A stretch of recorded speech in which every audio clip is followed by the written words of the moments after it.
छत्तीसगढ़ एक ऐसा राज्य जो सभ्यता, संस्कृति, लोक कला, वनवासी सभ्यता, पुरातात्विक धरोहरों को संजोए हुए पर्यटन संस्कृति का अद्भुत केंद्र है। पिछले कुछ समय में इस राज्य की चर्चा देश की राजनीतिक हलकों में काफी तेजी से बढ़ी है। चाहे वो प्रदेश के मुख्यमंत्री भूपेश बघेल की राष्ट्रीय सियासत में धमाकेदार एंट्री का मसला हो या फिर प्रदेश कांग्रेस के अंदर सीएम की कुर्सी को लेकर चल रही कश्मकश का मसला। छत्तीसगढ़ की चर्चा इस बीच इस बात पर भी होने लगी कि क्या कांग्रेस के पास गुजरात मॉडल का जवाब छत्तीसगढ़ मॉडल है।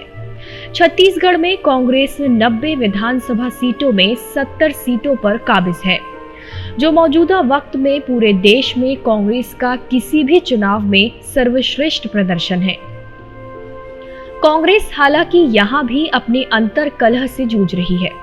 इस बीच प्रदेश में संस्कृति, लोक कलाओं से जुड़े आयोजन काफी चर्चाओं में रहे और ताजा चर्चा प्रदेश में होने वाले राष्ट्रीय आदिवासी नृत्य महोत्सव और राज्य अलंकरण सम्मान को लेकर है।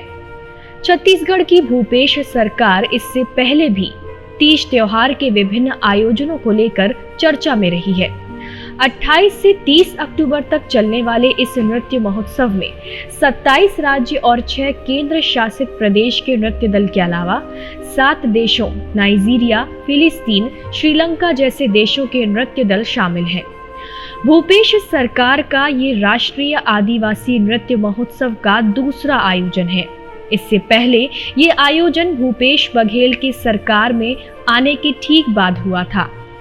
प्रदेश में कुर्सी को लेकर चल रही अटकलों के बीच ये एक बड़ा आयोजन है। संस्कृति मंत्री अमरजीत भगत वैसे भी सीएम भूपेश बघेल के करीबियों में गिने जाते हैं।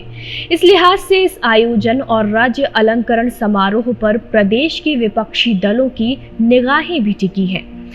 भूपेश सरकार ने इस बार राज्य अलंकरणों की संख्या भी 4 से बढ़ाकर 8 कर दी है, जिसमें पहली बार सीएम भूपेश बघेल की घोषणा के बाद दिया जाने वाला देवदास बंजारे स्मृति सम्मान भी शामिल है। आपको बता दें कि देवदास बंजारे देश के प्रसिद्ध पंथी नर्तक रहे हैं। एक नया सम्मान छत्तीसगढ़ के उन अप्रवासी भारतीयों को भी दिया जाएगा जिसमें उन्होंने दूसरे देश में उत्कृष्ट कार्य कर छत्तीसगढ़ का गौरव बढ़ाया है। एक तरफ भूपेश सरकार के इस सांस्कृतिक मॉडल की चर्चा जहां पूरे देश में हो रही है, वहीं दूसरी ओर पैसा कानूनों को लेकर आदिवासियों की पदयात्रा, सिलगेर जैसे आंदोलन और आदिवासी क्षेत्रों में आज भी विकास का अभाव ऐसे बड़े सवाल हैं। छत्तीसगढ़ कांग्रेस के इस मॉडल के सामने विपक्ष की ओर से बड़ा सवाल है।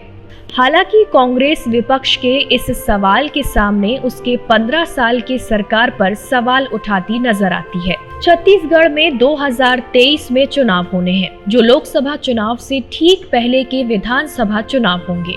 ऐसे में ये देखना दिलचस्प होगा कि छत्तीसगढ़ में कांग्रेस के इस मॉडल राज्य की चर्चा गुजरात के मुकाबले में कहां खड़ी नजर आती है। टाइम 8 के लिए ब्यूरो रिपोर्ट।